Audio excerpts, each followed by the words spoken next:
چاچا طیفہ گوجرانوالہ شہر کا ایک دلچسپ کردار تھا۔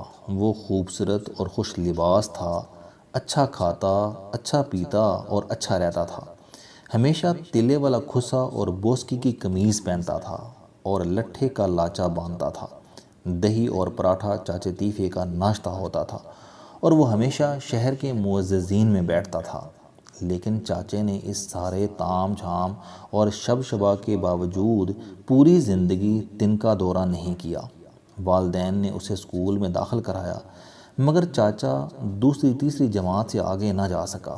والدین نے کام سکھانے کی کوشش کی، لیکن چاچے نے ہر کوشش ناکام بنا دی۔ وہ پوری زندگی کوئی کام نہیں سیکھ سکا۔ وہ لڑکپن تک والدہ کے پلو کے سائے میں رہا۔ ماں لوگوں کے گھروں میں برتن مانجھ کر اسے پالتی رہی۔ وہ ہمسایوں سے پراٹھا، مکھن اور لسی مانگ کر لاتی تھی اور چاچا کھا پی کر سو جاتا تھا۔ جوان ہوا تو یہ ذمہ داری اس کی بیگم کے سر پر آ پڑی۔ وہ بیچاری سارا دن لوگوں کے گھروں میں جھاڑو پوچھا کرتی، شام کو تھکی ہاری گھر آتی، دوسروں کے گھروں سے لایا ہوا سالن گرم کرتی اور چاچا کھا پی کر ڈکار مار کر سو جاتا۔ چاچے کو ہر صبح دہی اور پراٹھا لازمی چاہیے ہوتا تھا۔ بیوی ہر صورت یہ بندوبست کر کے رکھتی تھی۔ وہ اٹھتا تھا، چنگیڑ سے پراٹھا نکالتا تھا، دہی کے ساتھ کھاتا تھا، صاف کپڑے پہنتا تھا اور مونچھوں کو تاؤ دے کر باہر نکل جاتا تھا۔ باہر اس کے 3 ٹھکانے ہوتے تھے۔ وہ شہر کے 2 سیاستدانوں کے ڈیروں پر بیٹھ جاتا تھا یا پھر فراغ دل سیٹھ اس کا ٹارگٹ ہوتے تھے۔ وہ ان کے پاس بیٹھتا تھا اور پورا دن ان کی ہاں میں ہاں ملا کر گزار دیتا تھا۔ وہ جو کہتے تھے، چاچا واہ واہ کیا بات ہے کا نعرہ لگا کر حقے کی نلی منہ میں دبا لیتا تھا۔ پنجاب کے زیادہ تر خوشحال لوگوں، سیٹھوں اور سیاستدانوں کو چاچے طیفے جیسے ویلوں کی ضرورت رہتی ہے۔ لوگ ان کے لیے ڈھول کی حیثیت رکھتے ہیں۔ یہ بجتے ہیں تو ان کی واہ واہ ہوتی ہے۔ لہٰذا آپ کو آج بھی پنجاب کے زیادہ تر ڈیروں پر چاچے طیفے جیسے لوگ نظر آتے ہیں۔ یہ ڈیرے عمر بھر چاچے کا دن گزارتے رہے۔ یہ اسے حقہ، پانی، لسی اور دوپہر کا کھانا فراہم کرتے رہے۔ چاچے کو بعض اوقات رات کا کھانا بھی ان سے مل جاتا تھا۔ یہ اسے نئے کپڑے اور جوتے بھی لے دیتے تھے اور اسے کبھی کبھار 100-200 روپے بھی دے دیے جاتے تھے۔ چاچا سارا دن ڈیرے بھگتا کر رات کو تھک ہار کر گھر آ جاتا تھا۔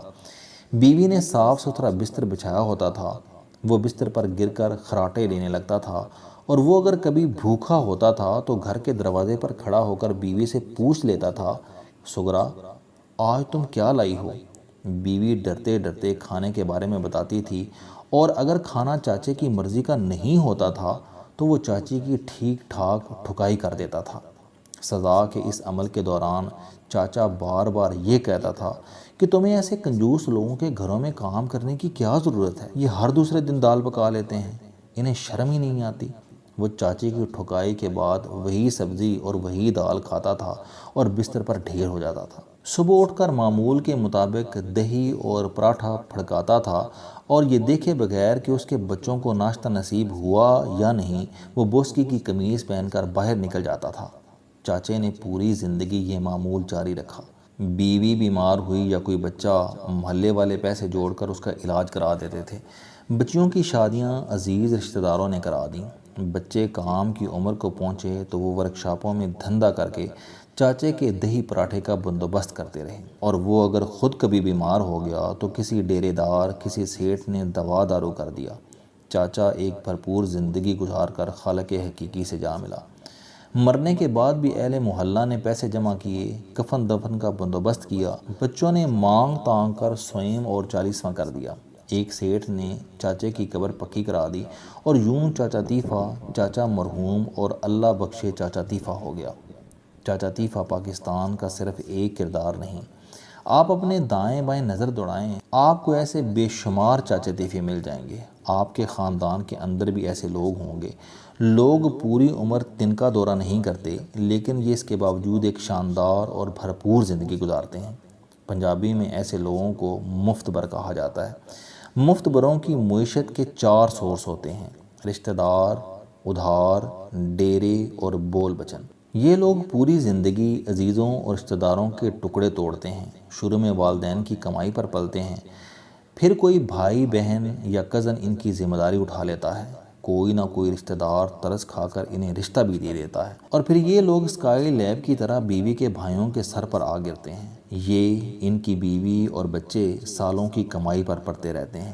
اگر سالوں میں دم خم نہ ہو تو ان کی بیوی لوگوں کے برتن مانج کر، لوگوں کے فرش دھو کر انہیں اور اپنے بچے پال لیتی ہے۔ ادھار ان کا دوسرا سورس آف انکم ہوتا ہے۔ یہ پوری زندگی دائیں بائیں موجود لوگوں کی جیبوں سے رقم نکلواتے رہتے ہیں۔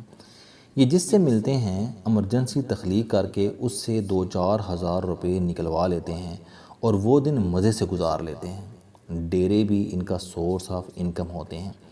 یہ کسی نہ کسی ایسے شخص کے ڈیرے، بیٹھک یا تھڑے پر جا بیٹھتے ہیں جہاں سے انہیں تمباکو، نسوار اور کھانا مل جاتا ہے، اور ان کا چوتھا سورس آف انکم بول بچن ہوتا ہے۔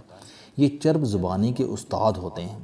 یہ معمولی سے مفاد کے لیے جھوٹ کا انبار لگا دیتے ہیں۔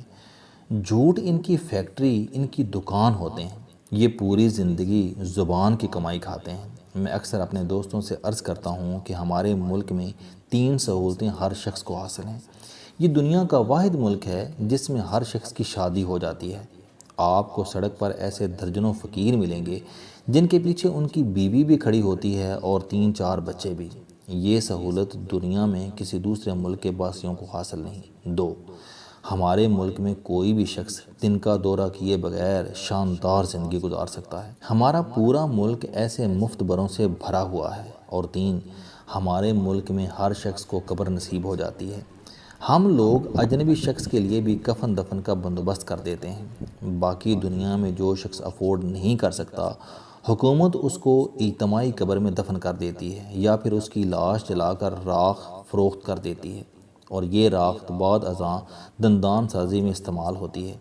جبکہ مفت خوروں کے اس ملک میں لاوارث لاشیں بھی لاوارث نہیں رہتی، انہیں بھی عزت، احترام اور جنازہ نصیب ہو جاتا ہے۔ آپ اگر کسی دن اپنے ارد گرد موجود مفت خوروں کو دیکھیں گے اور پھر اپنے ملک کی نفسیات پر نظر ڈالیں گے تو آپ بڑی آسانی سے عرض پاک کو سمجھ جائیں گے۔ ہم من حیث القوم مفت برابر مانگتے ہیں۔ ہم نے تو آزادی بھی لڑ کر نہیں لی تھی، مانگ کر لی تھی۔ ہم منگتے پیدا ہوتے ہیں اور منگتے فوت ہوتے ہیں۔ ہمارے نظریات، افکار، روایات، مذہب اور رہن سہن تک ادھار اور مفت خوری پر مبنی ہیں۔ ہم سب اپنی ذات میں چاچا تیفا ہیں۔ ہم مانگ کر دہی پراٹھا کھاتے ہیں، سارا دن کاہل بیل کی طرح دوسروں کے دروازے پر پڑے رہتے ہیں، اور شام کو یہ تانا دے کر کہ تم روز دال مانگ کر لاتی ہو، بیوی کو پھینٹا لگا دیتے ہیں۔ ہم 70 سال میں اپنی مسجدیں تک خود مختار نہیں کر سکے۔ ہر مسجد کے ممبر سے چندے کی درخواست ہوتی ہے اور نمازی مسجد کو 10-20 روپے دے کر ہی گھر آتے ہیں۔ ہمارے سرکاری دفتر ہوں، سکول ہوں، ہسپتال ہوں یا پھر ڈیم ہوں، ہمارا سارا نظام چندے اور خیرات پر چل رہا ہے۔ امداد اور قرض، ہماری پوری معیشت ان 2 ستونوں پر کھڑی ہے۔ چنانچہ ہماری ہر حکومت بھکاری ہوتی ہے اور وزیر خزانہ چیف بھکاری۔ ہم جب تک جھولی نہ پھیلا لیں ہمیں اس وقت تک آرام نہیں آتا، اور نیچے سے لے کر اوپر تک ہماری یہ سائیکی ہے۔ آپ دیکھ لیجئے، ہماری حکومت نے جب تک پیسے نہیں مانگے تھے یا حکومت کو بھیک نہیں ملی تھی، ہماری پوری قوم افسردگی اور پسماردگی کا شکار تھی۔ ہماری سٹاک ایکسچینج روزانہ کی بنیاد پر گر رہی تھی اور روپیہ کمزور سے کمزور ہوتا چلا جا رہا تھا۔ لیکن سعودی عرب نے ہمیں جوں ہی قرضہ اور مؤخر ادائیگیوں پر پٹرول دینے کا اعلان کیا، ابھی صرف اعلان ہوا ہے، پیسے نہیں ملے، ہماری رگوں میں تازہ خون دوڑنے لگا۔ ہم ایک دوسرے کو مبارکباد بھی دینے لگے اور ہماری سٹاک ایکسچینج اور روپیہ بھی مضبوط ہو گیا۔ ہم دوبارہ زمین پر آ گئے۔ چنانچہ آپ خود فیصلہ کیجئے کہ قدرت چاچے تیفے جیسے لوگوں کی قوم کو جوتے نہیں مارے گی تو کیا کرے گی؟ آپ کسی دن سڑک پر کھڑے ہو کر مانگتے لوگوں اور حکومت دونوں کا موازنہ کر لیجئے۔ آپ کو ان دونوں میں کوئی فرق نہیں ملے گا۔ آپ کو سڑک کا بھکاری مینڈیٹ کے بغیر بھکاری ملتا ہے، جبکہ ہماری حکومت مینڈیٹ یافتہ بھکاری ہوتی ہے۔ دونوں کی نظریں سخی تلاش کر رہی ہوتی ہیں اور ہاتھ دوسروں کے سامنے پھیلے ہوتے ہیں۔ لہٰذا جب پوری قوم ایسی ہوگی تو پھر اللہ کا فضل کیسے اور کہاں سے نازل ہوگا؟ اور یہ حقیقت ہے اللہ سب کی حالت بدل دیتا ہے، لیکن یہ بھکاریوں کو مرنے تک محتاج رکھتا ہے۔ السلام علیکم دوستو، علم دوستی چینل بنانے کا مقصد موٹیویشنل اور زندگی بدل دینے والی کہانیاں آپ تک پہنچانا ہے۔ مجھے خوشی ہے کہ آپ احباب کو یہ ویڈیوز بہت پسند آ رہی ہیں۔ کوئی بھی شخص جو مایوسیوں میں گھرا ہو یا کوئی بھی شخص جو اپنی زندگی مثبت انداز سے گزارنا چاہتا ہے، اس کے لیے یہ چینل لائف چینجنگ ثابت ہوگا۔